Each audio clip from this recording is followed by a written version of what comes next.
My forearms are missing and my feet looks like I'm about to steal from the rich and give to the poor, because fashion is something they'll add in a cash shop post-lunch.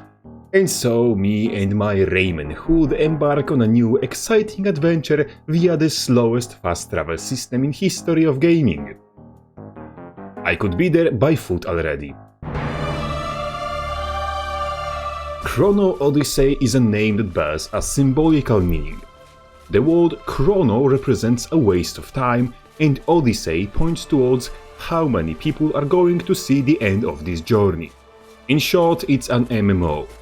And wasting the little time they have in life by pranking goblins or some shit is exactly what MMO target audience wants to do, because having social life is for newbies. Unfortunately, the game we've been shown isn't exactly worth wasting time in. Yes, I know that this is supposedly not up-to-date build from focus group tests from few months ago, and that supposedly most recent build is far improved. But as a skeptic human rectangle, I will believe it once I see it. Too many people went, "My source is that I made it the fuck up," over the years in gaming sphere for me or anyone with more than sawdust between their ears to take developers' promises at face value. Furthermore, is updating a build such a monumental task that you can't do so in the 3 months between focus group test and the beta test? Even more, what's the point of the beta if you already got the feedback on the same build from the focus group test? Do you just want to hear that your current build is shit even more? Well, be my guest then. The game opens up with cinematic intro that lets you do a little preview of the class you're going to play. That should have taken place before you lock in your class, not after. But that's not a big deal.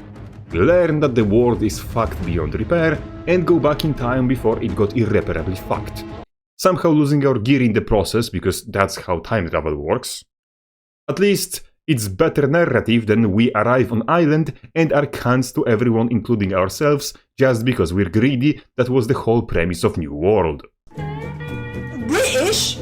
We rush to the show in what's basically pajamas and with rusty trash in hand to learn that shit is fucked, but we can reverse time the enemy away. This, just like the time shift striptease, won't return in the story unless convenient for the writers, I can assure you of it. We yap a little more and are released into the world to be greeted by the wonderful and obvious realization that all of it is optimized like hamster's ass. What's all the graphic fidelity for if I have to keep all settings on medium for my PC to still barely tickle 60 FPS, while everything beyond sniffing distance has to render simplified models? This game is supposed to premiere this year. Are you purposefully trying to instill fear in the customer base by showing us this build right now? Is this some clever corporate sabotage? In general, graphics in this game seem to be done as some kind of twisted joke. Light especially.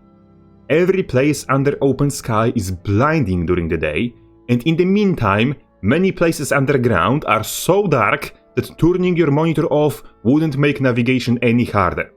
But let's push graphics to the side. I have very mixed feelings about something more important than graphics. The bloody combat. I picked up a greatsword, pressed left mouse button, and was immediately informed that devs never heard the word sword outside of the one time they watched the shitty adaptation of Berserk, because this weapon swings at the speed of bowel movements. I'm going to put greatsword and Berserker's great axe side by side on screen, because I have a strange feeling that both weapons have the same swing speed, which is a fast, clean and easy way to psychologically torture anyone with monochrome of knowledge about swords and axes. Fortunately, actual active skills swing faster and you can animation cancel M1s into them to maintain some illusion of speed. And also,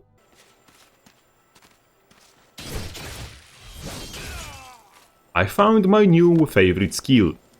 Unfortunately, that isn't enough to save the game from the fact that combat in general is more rigid than sausages at Ram Ranch.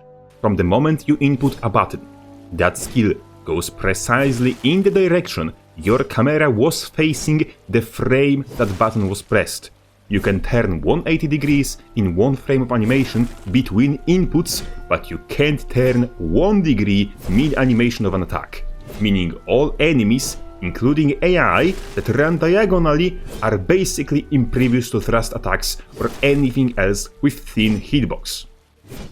All of that isn't helped by the fact that AI in general is so comically brain-dead that it reminds me of the people I used to meet in Ranked when I was 14-year-old and was just learning new racial slurs in League of Legends.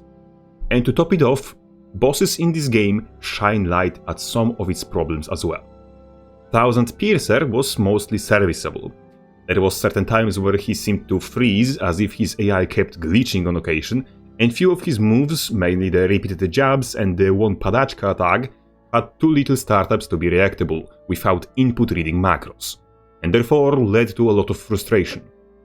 If you make a game where a player is meant to skill his way out of taking damage, you shouldn't be putting in cheap shots that test your luck and not your skill. What Thousand Piercer made me also realize is that the healing potions in this game are a resource that needs to be farmed.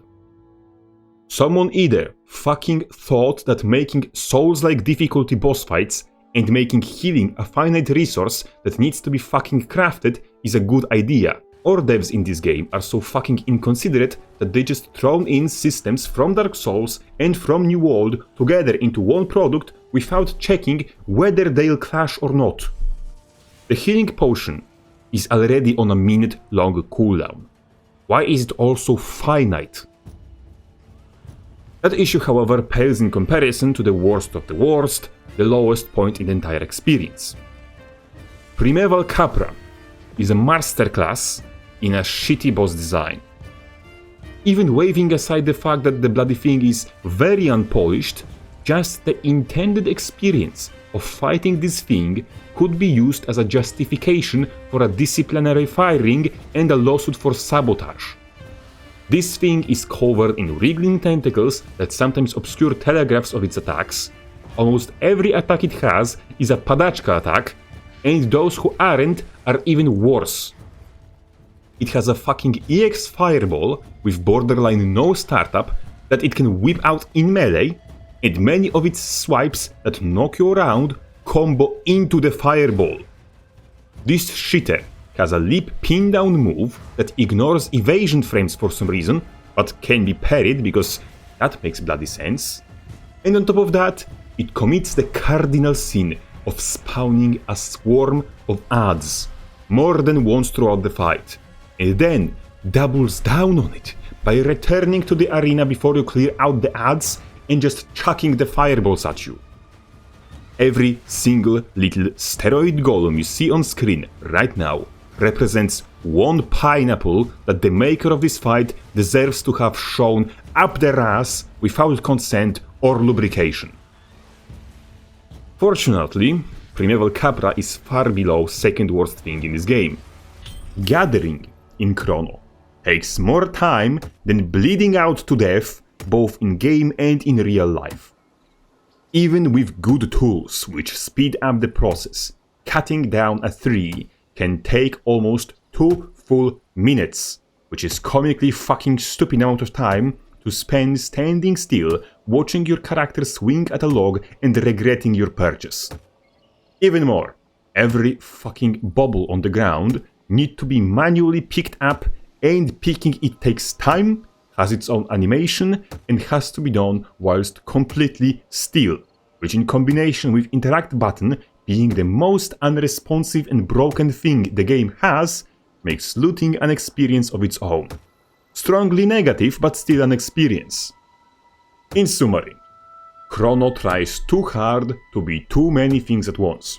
It tries to be New World, it tries to be Dark Souls, it tries to be Alien vs Child Predator, and tries to be a good game on top of that. And so far, it is failing at being every single one of those things. Designs of different games mimicked into Chrono clash with each other. creating a confused, messy gameplay that comes out as undercooked. Its enemies are lethargic, and its combat is clunky, slow and stationary, bordering from below even New World. And New World combat is already below Chinese water torture on a list of things I'd call a positive experience.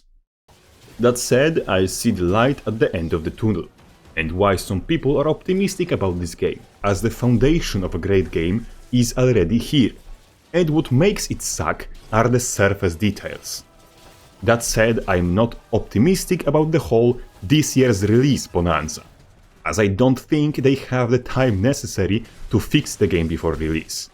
And if they won't, they risk mimicking New World not just in game, but on Steam charts too. And now, I'm gonna go back under my rock. Big sign of gratitude towards all the generous supporters considering my dubious quality content worth their money. You're all truly welcome. Crabface out.